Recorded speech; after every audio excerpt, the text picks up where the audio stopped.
Good morning.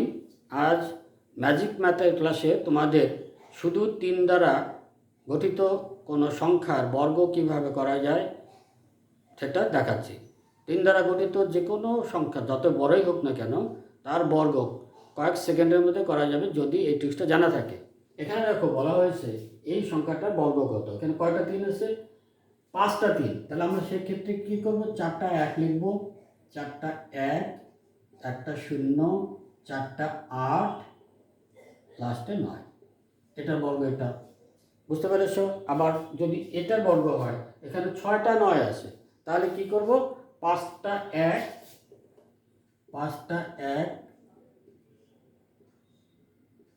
একটা 0, 5টা 8, লাস্টে 9। এভাবে অঙ্ক করলে অতি দ্রুত হবে, মনে হবে যেন একটা ম্যাজিক। এবার যে কোশ্চেনটা আছে 3 নম্বরটা, এটা তোমরা নিজেরা করো এবং এভাবে আরও অঙ্ক বানিয়ে করো, ভালো লাগবে। আশা করি তোমরা বুঝতে পেরেছ। যদি ভালো লাগে তাহলে এটা শেয়ার করবে এবং সাবস্ক্রাইব করবে। আজ এখানে শেষ করছি।